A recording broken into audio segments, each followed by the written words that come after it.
So you're walking down the street in Hollywood and you discover a box of letters between the Star Trek producers, a treasure trove of insider information. What would you do? Well, I found that box. And he shared it with me, John Kramer. I shared it with Kramer. So that we could share it with the universe. Nomad, the perfect Star Trek podcast. And hello and welcome everybody to the perfect Star Trek podcast. And that's my dear friend here to help us out as our co-host, John Kramer. Hey, David, by Graptar's hammer, we're here. No, you didn't pull out a Graptar's hammer reference. I did. I just watched Galaxy Quest the other day. Oh, by the way, you know that's our dear friend Bill Cott who plays that part. Oh, yes, he did. I remember that. Yeah, that's great. Yes, he did. Yeah, it's hilarious. Well, hello from Starbase Chicago, and you, of course, are in Starbase LA. Starbase LA, otherwise known as the Necrid Expanse, because I thought I saw a few Kazon in the neighborhood not too long ago. Okay. I'm telling you. So yeah. Well, anyway, so Kramer, what's been happening since I haven't talked to you in like a few days? I've just been marveling at the medical community saving us all from this pandemic. It's kind of like an episode of Star Trek. You know, once you get the right captain in and they start listening to Dr. McCoy and everything starts to turn out all right. So I'm enjoying actually seeing people again. But then, of course, here we are remotely doing a podcast. Yeah, we haven't really introduced ourselves, though, either. So we're friends. We've known each other for 25 years, something like that. We met at the Second City where we both used to work. And we've seen each other maybe like 3 or 4 times, I think, since you moved to LA is all. Everything's been remote. It's been quite a while. Yeah, I used to see you at least 6 nights a week. Oh, God, yes. If you were working, I would see. Because we were working every day except Monday. That's right. Tuesday through Sunday nights doing shows. And you were running the front bar, and you probably served me 10 times my weight in liquor. Yes, I probably did. I don't think you had to pay for a dime of it either. No. What's the point of being in show business if you can't drink? Good point. It's one of your fringe benefits. You certainly didn't have your own dressing room there. No, you just had a locker. No, I didn't. Yeah, a locker, and you'd have to share your dressing room with the cast. Yeah, but the ladies had a private dressing room, but they had to share it. So even that was not even private, semi-private. Not quite as luxurious as the Enterprise. No, not at all. Where you get a ready room, you get a yacht, you get all these things. Up next, this week's letter from the desk of Michael Pillar. Yes, but you found it in the garbage can. Yes, so you obviously want to talk about that. I think everybody wants to hear that. So where did we get all these amazing letters that with all this secret information that nobody else knows about but us and our listeners? All right, okay. It is true. I'm walking to the grocery store. First, let me set the scene. I live in West Hollywood. I absolutely live around the corner from Tuvok. Okay, yeah, right? yeah. I see him all the time. I'll see him at the grocery store. Tim Russ lives around the corner. If I stand on my balcony, I can see Charlie Chaplin's old compound. I guess it's been there since the 20s. There's a sign up saying it's a historical place, but they rent it out. People live there. So this is an area, I guess, that would be historic Hollywood. Oprah's studio is 2 blocks away. I bet there's a lot of really good garbage there. And getting to the garbage story it's not unusual that you'll be walking around and you'll see scripts. Writers will move away and they'll dump old scripts. And so it's not unusual to find things like that. So I'm walking to the grocery store and I see this box and it's piled up with old scripts and correspondence, but I don't pay any attention to it. I keep walking and the wind has blown it. So there are scripts and letters all over the street. And I'm just walking. I figured, I don't want to step on them. So I'm just walking. And I get to the corner and I see one of the letters has a Star Trek logo. and I go, whoa, this is Trek. So I pick it up, and it says Star Trek. It's got the logo at the top, Deep Space Nine, Voyager, and it says Michael Piller. And I pick it up and I look at it, and it's a Voyager script. And I go, holy crap, this is a script. So I'm a writer, and anytime I get a chance to look at a script, I check it out just to see what's going on, especially a script that's been produced. So I pick it up, and then I begin to notice that all of these letters, all of them, most of them, have Star Trek logos, and they're from Michael Piller and Rick Berman and things from Michael Taylor and Brannon Braga and all of these people. And I start gathering this stuff up because I'm a true. Well, these Trek. are actually all for Michael. This is Michael Piller writing to Brannon Braga and Rick Berman and Jerry Taylor. And Michael Piller was a producer and a writer on The Next Generation, on Voyager, on Deep Space Nine. And he was a super creative guy. You know, I've never heard anything negative about him. He's was a super professional. People got along with him, and he was really talented. And unfortunately passed away in, I believe, 2005. Yeah, I believe you are correct. But most of them are from Michael Piller, but some of them are responses because he's at this point he's a consultant on the show, and so they're running things through him because he knows Trek. He's the equivalent of Roddenberry at that point. Yeah. And so I just gather them up, the whole box of it, and I bring it home. I go through it. I see what it is, and I'm fascinated. I'm hooked reading some of these things, and I go, wow, what could be done with this? Maybe it could be a podcast. Okay, I'm not just going to sit there and read these letters to people. Who could I talk to this about that would have the same love and appreciation? I will. I'll talk. Only one person, and there was only one person I could think of. You. And we are the most unlikely of friends. Like, we would probably never have met if not for Second City. And then the connection we had, I don't even know how we became friends, but this Star Trek connection developed. And over the years, we have just been connected through our friendship and through Trek. Absolutely. And it's kind of amazing. And we agree on a lot of stuff, and we don't agree on a lot of other things, which is we always listen to each other and have a great time talking about it. Yeah, we do. And I just want to say, while we're still on this, and I'm sure we're past our 3 minutes, but I don't really care. When my son was born, John Kramer, this man here, sent him a Klingon teddy bear, and that he still has it today. And I'm gonna bring it and put it on the shelf behind me so you can see it. You also gave me a Christmas ornament. So throughout the years, you've given me a few things. You gave me a Christmas ornament of Ben Sisko that I still have, and I still hang on the tree every year. So I should have given you the Nicole Nichols ornament because that's worth a lot more money now. I keep track of that stuff. Those Hallmark ornaments, you never know what's going to make it big, but they like people like the ladies, and poor Cisco. It's a nice ornament, though. Hey, John, we are way over time. Okay. We're going to have to leave it there, and I will see you on the other side of the break, my friend. All right, Ian. I'll stay here. And we're back. And, now, David, you're going to start reading the letter now, right? Yes. So this week's letter is dated December of 96. And it's from Michael Piller to Jerry Taylor, CC'd Rick Berman. So Rick Berman is the top dog. And then Jerry Taylor at that point was, I believe, running Voyager. And she had been running it with Michael Piller. And then I think Jerry Taylor and Brannon Braga are running Voyager then. This letter is in regard to the Distant Origin show. And it's these are his comments about the first draft story written by Braga and Manosky, dated, I guess the date on the draft is December 18th, 1996. The date on the letter is December 19th, 1996. So that's the very next day. And for those of you that don't remember, this is... Go ahead. I said, and the show aired in April of 97.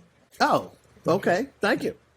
You're welcome. For those of you that don't remember, this is the one where it's that dinosaur one where Chakotay gets caught up with a scientist who's trying to prove that they didn't come from wherever they think they came from. They really came from Earth. Yeah, David, it's actually titled Distant Origins. It's the 65th episode of the series, but episode 23 of season 3. It's written by Brandon Braga and Joe Manoski, and it originally aired in April of 97, but this letter is of 96.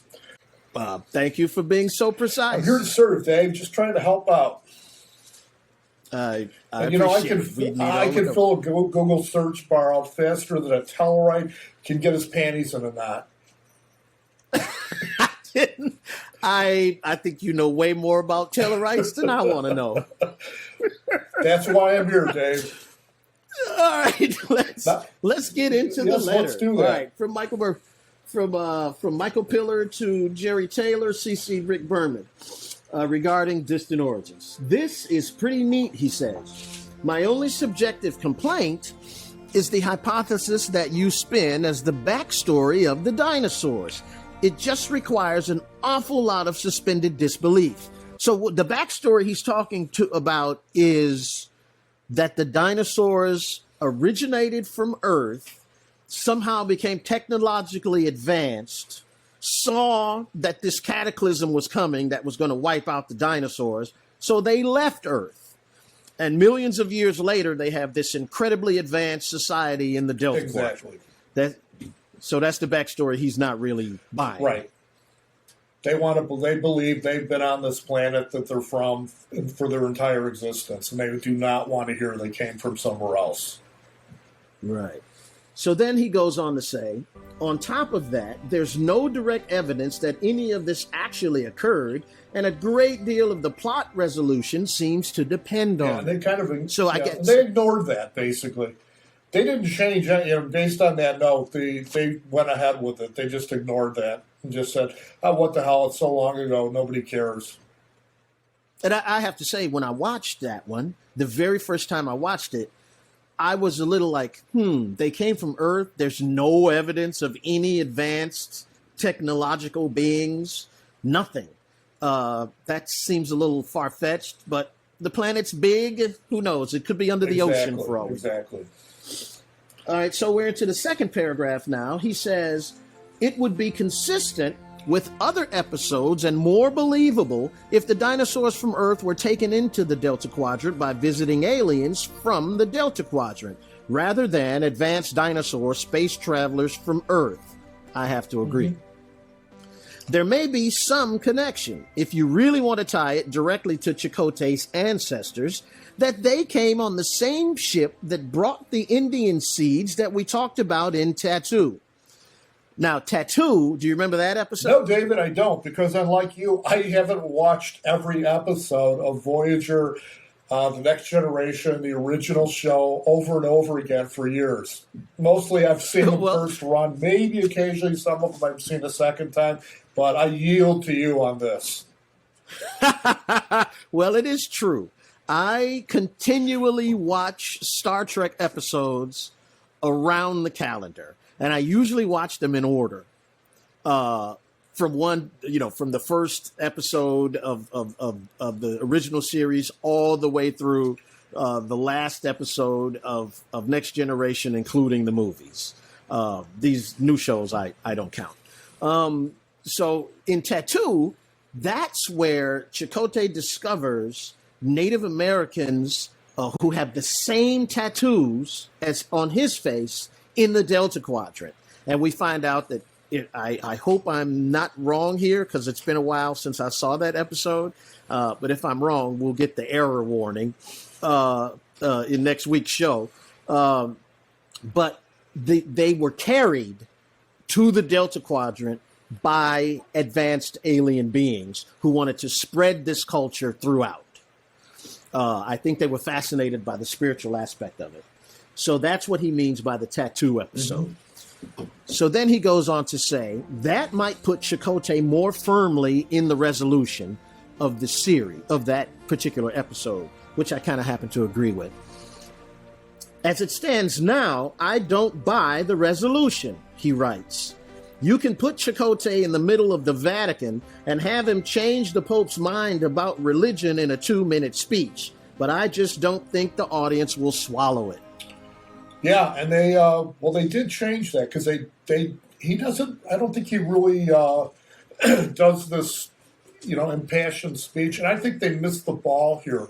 Excuse me, because there's such a great parallel here between this dinosaur culture and the Native American culture on Earth, because they're among most of the tribes, I believe, there is a very firmly held belief that Native Americans have been on this continent forever. They refer to themselves as the people that came up from the earth. And it is a very deeply held belief among many Native Americans. They don't, this whole Siberian land bridge, they don't buy into it. And this is exactly what these dinosaurs are saying too. This space Siberian land bridge, they don't want to buy into it. They're saying, we were here, we have always been here. And so now Chakotay, being, from the future, will probably have had answers to some of these questions. But he would be definitely sympathetic to their point of view and tell them that and kind of like get on the same page with them on some of this, but he never mentions it. I think it's a really lost opportunity, particularly when you have a Native American serving in the crew. That's such a good point. And so we're into the last paragraph where Mr. Pillar says, you do have a monkey trial circumstance created here. Maybe the answer is to simply arrange to fix the trial to lose in order to save lives. The truth loses, but at least the situation is diffused and some commitment can be made to the continued underground belief that this encounter has created. Now, I love that. And it also says, when you read between the lines, that the original draft had Chakotay winning and changing the minds of this ancient, super ancient culture in 1 2-minute speech. You're talking about would never religion. Happen. You're not going to knock someone's faith down like that. It just doesn't happen. It's just totally unrealistic. Exactly. Yeah, he made an excellent point there, and that's one of the points they actually listen to, and it makes the episode better. It's not as uplifting an ending because the scientists basically they tell him to go start studying sand or something. He completely switches his discipline, so his career is basically over. But they leave him alive, and the Enterprise gets to go, or the Voyager gets to go on its way. And but they planted this idea there. Yeah, exactly. And the letter closes with, you can leave this episode feeling like Chakotay or Voyager has helped to form a new religious vision for the future. I just don't think it can change a planet-wide religious dogma. And his last line in the letter is good. This is good. And he's right. It is good. I thought it was a very entertaining episode. Yeah, I agree with you. It's actually one of the best of the episodes. If you watch all the Voyagers, it's absolutely one of the best. All right, there's our cue for a break.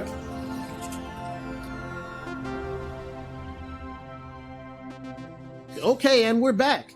So I really did like that episode, Kramer, and the critical acclaim and the fan reaction. What was that when the episode? People liked it.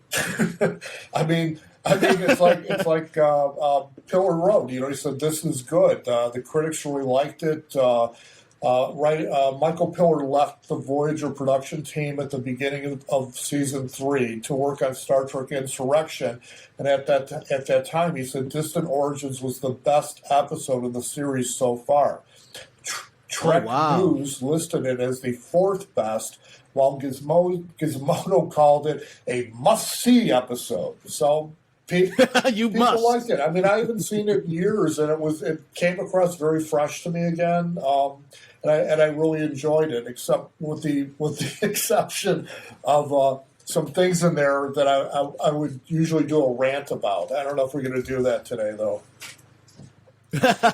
Okay, you're gonna save the rant for another episode. Well, I can do a rant right now, Dave. You know, it's this whole problem I have when you have an alien species come on board a ship, walk over to the councils, and start tapping their hands on it, and like they know exactly how everything works, and they pick up all the technology within 5 seconds, and they don't explain why they're able to do that. It's like if I were to go to Japan and walk up to a computer terminal with Japanese characters, I wouldn't know what the hell I was doing.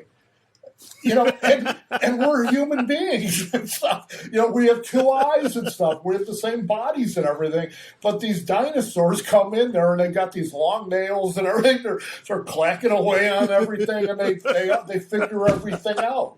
And it's just ridiculous. They never address that kind of stuff. They do it all the time. And I understand it saves a lot of time, but it's just kind of, you're just like, could you just throw me a bone here and say they're wearing like Google glasses or something and it translates?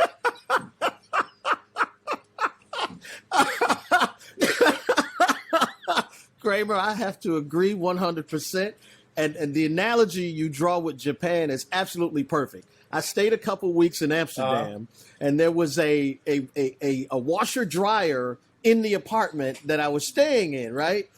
But everything was in Dutch. I couldn't even wash my clothes, and I've used 1,000 washing machines of all different types. I could not figure it out. I did the same thing in Paris, and I used Google Translate on it and it took a while, but eventually I actually was able to figure it out, particularly when a Frenchman I knew came over and gave me a little assist. But, once again, we're human beings and we know how to use washing machines. If you were a dinosaur, they'd look at it and go, what the hell is this thing? Yeah, you're absolutely right. And shout out to the minister of the dinosaurs, played by Concetta Tomei. I hope I'm saying her name right. I don't know. Concetta, Concetta Tomei. Wow, is she good. She is really excellent in that episode. And I will say one hallmark of playing a good villain is making the audience hate you. And I really hated her. Yeah. It's, you're, as an actor, Dave, you know a lot more about this than I do, but it's got to be really difficult acting when you're wearing this heavy, I don't even know if it's makeup or if it's just a giant mask they put on you, and so you can't use any of your facial features. You can use your hands a little bit and stuff, but it's all in the voice, and body movements. I have found that a good costume like that, especially if it's oppressive to wear, takes me out of being me, and I start to play something else. So if it's uncomfortable, you play it. And the audience isn't going to know that it's the costume that's uncomfortable. There'll be something inner going on with you as an actor behind your eyes, and the audience will relate it to the words you're saying and the part you're playing. So it's a way of incorporating these things to come out of myself. Otherwise, I'll play me. I'm not that good an actor. So I'll play me. You know what I mean? And good actors, I've just noticed the best actors don't have a real personality, and they fill themselves up with other personalities. Oh, interesting. And comedians tend to have strong personalities and don't make the best actors, although there are some brilliant actors who are comedians. Yeah. So that's not what I'm saying. What I'm saying is true actors that have that acting vocation and that love for it tend to have no personality at all. That's what makes them great actors. He's made a bunch of friends now, too. Well, it's true, and they know it. They fill them, they're easily, or they know how to put their egos aside really quickly and fill themselves up with another character. Yeah. We'll be right back. Yeah, definitely. All right. Okay, so what's it called? Plomeek, you know what that is, right? No, that's I don't. The soup that Nurse Chapel threw at Spock on a mock time. It's that's hilarious. What his mother made him. So it's like chicken soup. Except it's called Plomeek. Plomeek. Plomeek soup. Man, I thought for sure you would know that. Plomeek soup for the Federation soul.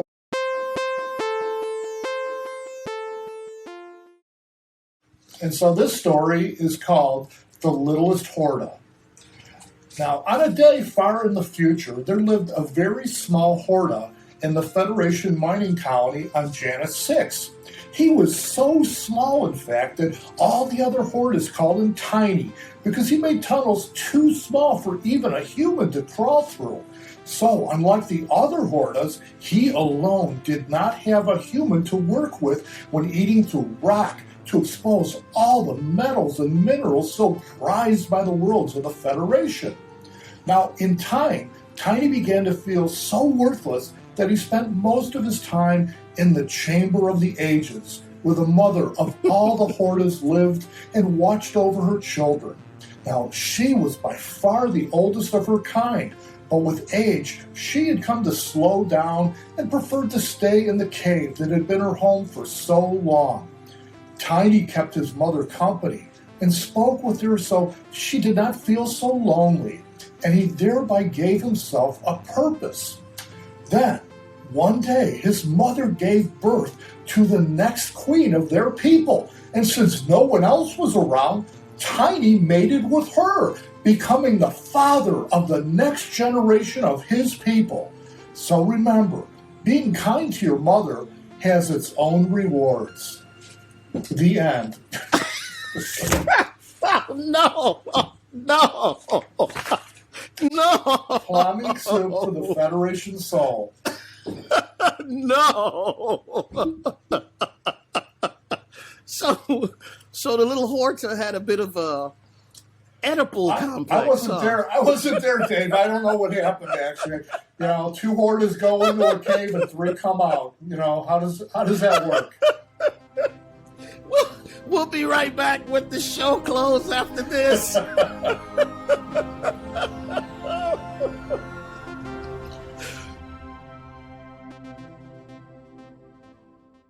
So do you know what the... And we're back. And we're back. Thank you so much for sticking around. That was just a wonderful show, John. Thanks for hanging out with me today. Yeah, and just hey, folks out there, if we made any mistakes on this episode, this is the Nomad, the perfect podcast, and we can't stand for error. So if there's any errors in here, please write to us, follow the directions on the website and on the podcast site, and send us, help us fix this thing so it's absolutely perfect. And we'll read it and mention your name the next time we do a podcast. That's correct. Thank you, John, for throwing that in there. Check us out next week. We will be discussing another letter straight from the desks of the producers. Check us out on the website. Give them what's that web address, John? I don't remember, Dave. I've never gone to the website. What is it called? ThePerfectStarTrekPodcast.com. Thank you for tuning in, and we'll see you next week. Live long and prosper. Kramer out.